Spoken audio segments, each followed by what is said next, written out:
Hi learners, hope you guys are doing good. Myself सी रिचुअल स्वागत करता हूं। दो चैप्टर हो गए, अब तीसरे चैप्टर की बारी जो है हमारा बिजनेस एनवायरनमेंट। तो शुरू करते हैं बिना समय वेस्ट करे। बिजनेस एनवायरनमेंट का मतलब क्या होता है? वो सारे फोर्सेस, वो सारे इंस्टीट्यूशन, जो भी चीजें, अगर ये दुनिया है, दुनिया में ये जो भी चीजें, ये पॉइंट अगर मेरा बिजनेस है, जो भी चीजें मेरे बिजनेस को डायरेक्टली इनडायरेक्टली कैसे भी असर करे, वो कहीं ना कहीं मेरे बिजनेस एनवायरनमेंट का हिस्सा होगी, जिन्हें हमें देखना पड़ता है, डील करना पड़ता है, ताकि हम क्या अचीव कर सके, अपने ऑर्गेनाइजेशनल गोल्स, अपने ऑर्गेनाइजेशनल लक्ष्य। तो नेक्स्ट अब इसके कुछ फीचर्स पढ़ लेते हैं। सबसे पहला फीचर है टोटालिटी ऑफ एक्सटर्नल फोर्सेस। जो भी चीज है, सारे फैक्टर्स को मिला दो। अब इसमें से कुछ फैक्टर्स होंगे स्पेसिफिक, कुछ होंगे हमारे जनरल। क्या कुछ वैसे स्पेसिफिक फैक्टर्स मतलब जो डायरेक्टली असर करे, जैसे कि कस्टमर्स, कॉम्पिटिटर्स। जनरल जो इनडायरेक्टली असर करे, जैसे टेक्नोलॉजिकल, इकोनॉमिक, सोशल। नेक्स्ट है इंटर रिलेटेडनेस, किसी एक फैक्टर के वजह से जो दूसरे फैक्टर पर असर आ रहा है। हमें हेल्दी रहना है इसलिए हेल्दी खाएंगे, तो that is called inter relatedness. Uncertainty, क्या कोई इंसान फ्यूचर को प्रिडिक्ट कर सकता है? जब हम फ्यूचर को प्रिडिक्ट नहीं कर सकते तो that is called uncertain future prediction. Relativity, जब दो जगह की कंपैरिजन की बात हो रही है, इंडिया में तो चल रहा है, यूएसए में नहीं। या एक चीज का किसी चीज का, जैसे कोल्ड ड्रिंक बैन हो जाना, तो कोल्ड ड्रिंक वालों के लिए नुकसान, सॉफ्ट ड्रिंक्स वालों के लिए फायदा। जब कंपैरिजन होता है दो चीज का, तो दैट्स कॉल्ड रिलेटिविटी। कॉम्प्लेक्स, यार बहुत मुश्किल है समझना। लाइक वुमेन्स, आप इसको टुकड़ों टुकड़ों में समझ सकते हो, बट ओवरऑल समझना इट्स वेरी डिफिकल्ट। तो दैट्स सो कॉम्प्लेक्स। सो ऐसे डायनामिक बदलता रहता है भाई। माहौल बदल रहा है, सिचुएशन बदल रहा है, तो बिजनेस एनवायरनमेंट बदलता रहता है, क्योंकि कस्टमर्स बदल रहे हैं, कॉम्पिटिटर्स कुछ नहीं आ रहे, टेक्नोलॉजी कुछ नहीं आ रही। That's your dynamic nature. Next है गाइस, मैं जानबूझ के एनसीईआरटी वर्ड्स बोल रहा हूं ताकि आपको हेल्प हो सके। नेक्स्ट है business environment helps to firm to identify opportunity. Guys, आपके आसपास बहुत सारी अपॉर्चुनिटीज आती है, जैसे मारुति सुजुकी अपॉर्चुनिटी आई थी। आप उस अपॉर्चुनिटी को देखो और अपना फर्स्ट में, हमें लीडर रहना चाहिए उसमें।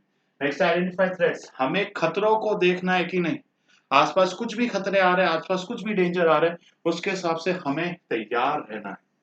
It helps in tapping useful resources. आज गाइस हम अपने खतरे, वार्निंग्स, इनको देखते हुए जो भी रिसोर्सेज हमें लगेंगे, हम रिसोर्सेज को अरेंज करेंगे ताकि हम अच्छे से अपनी बिजनेस को चला सके। जैसे रेस्टोरेंट्स वाला सैटरडे संडे को ज्यादा रिसोर्सेज लेकर आता है, ये एक टैपिंग है। नेक्स्ट है हमारा कोपिंग विद रैपिड चेंजेस। आसपास अगर माहौल बदल रहा है, आसपास सिचुएशन बदल रही है, तो उस हिसाब से हमें भी बदलना है। यार बिजनेस एनवायरनमेंट सबसे इंपॉर्टेंट कहता है ना, कि अगर आज के आसपास सिचुएशन बदल रहा है, हमारे आसपास माहौल बदल रहा है, तो हमें भी बदलना पड़ेगा। It helps in assisting planning and policy formulation. ये बिजनेस एनवायरनमेंट को देखते हैं, हम डिसाइड करते हैं ना कि कौन सा प्रोडक्ट चलेगा, कौन सा प्रोडक्ट लेकर आए। अब जैसे ईवी बनाऊंगा, डीजल नहीं बनाऊंगा, तो ये सारी डिसीजन मेकिंग। और जब हम बिजनेस एनवायरनमेंट को अच्छे से देखते हैं ना गाइस, बिजनेस एनवायरनमेंट को अच्छे से स्कैन करते हैं, इसको हम एनवायरमेंटल स्कैनिंग भी बोलते हैं। अपने एनवायरनमेंट पे नजर बिठाओ, देखो सब सही चल रहा है। जब हम सही तरीके से देखते हैं, तो कहीं ना कहीं मेरा परफॉर्मेंस भी इंप्रूव होगा कि नहीं।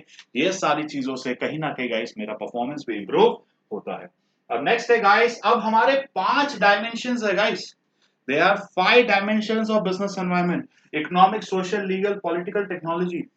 पहली बात, दिस आर जनरल फोर्सेस जो हमारे बिजनेस को इनडायरेक्टली असर करते हैं, जो सबको असर करते हैं, तो सबको असर करते हैं। इकोनॉमिक में per capita income, transportation, communication क्या है, जीडीपी क्या है, स्टॉक मार्केट का रिएक्शन, ये सारी चीजें इकोनॉमिक। मनी सप्लाई, हमारा public debt, public sector, private sector performance, ये सारी चीजें हमारे इकोनॉमिक में आती है। सोशल में आती है हमारे सोशल फैक्टर, जैसे कि ट्रेंड्स क्या है, कस्टम्स क्या है, मॉरल्स क्या है, वुमन एम्पावरमेंट, हमारे सोसाइटी के values, ethics, social cultures, trends, ये सब की जब हम बात करते हैं तो we are talking about social environment. Legal का मतलब होता है कानूनन।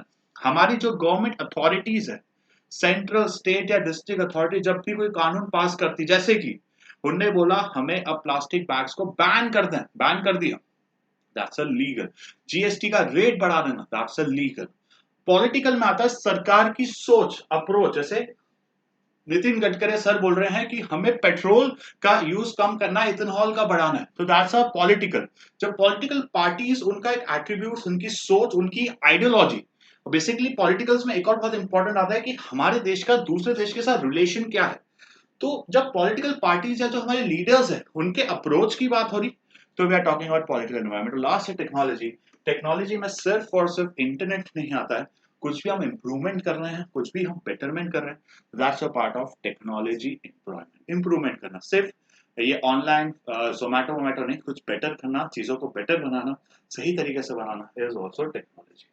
अब नेक्स्ट है लास्ट हमारा डीमोनेटाइजेशन।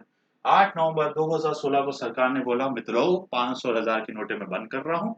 तो ये बहुत ही 86% ऑफ करेंसी हमारी बैन हो गई थी, लीगल घोषित हो गई थी। बट इसके अलावा ये सारी चीजें हुई, उसका एक मेन रीजन क्या था? टैक्स एडमिनिस्ट्रेशन, टैक्स को मेजर करना था हमारी सरकार को। दूसरा था कि भाई इंटरप्रेटेड द पार्ट ऑफ कि अब से हमारी सरकार टैक्स की चोरी बर्दाश्त नहीं करेगी, कोई टैक्स इवेजन बर्दाश्त नहीं होगा, अब सबको ईमानदारी से रहना पड़ेगा। डीमोनेटाइजेशन का एक इम्पैक्ट क्या था कि बहुत सारे लोगों ने पैसा बैंक में रखा। जब बैंक में रखा तो बैंक के पास पैसा है, जब बैंक के पास पैसा आएगा तो बैंक खुद का सो रखेगी नहीं, लोन देना शुरू किया तो बहुत सारा फाइनेंशियल मार्केट में नया पैसा आया, शेयर मार्केट में पैसा है। और लास्ट है यार कैशलेस इकोनॉमी। पेटीएम, गूगल पे का जमाना शुरू हुआ, ऑनलाइन का जमाना शुरू हुआ और ई पेमेंट शुरू हो गए। तो इसी के साथ हमारा थर्ड चैप्टर खत्म होता है। कमेंट में बता देना कोई भी और टॉपिक हो कैसा लगा, कमेंट में बता देना। वीडियो को सब्सक्राइब जरूर कर, वीडियो को लाइक और चैनल को सब्सक्राइब जरूर कर देना। चैप्टर 4 के साथ टाटा बाय बाय। गाइस, पढ़ते रहो भाई।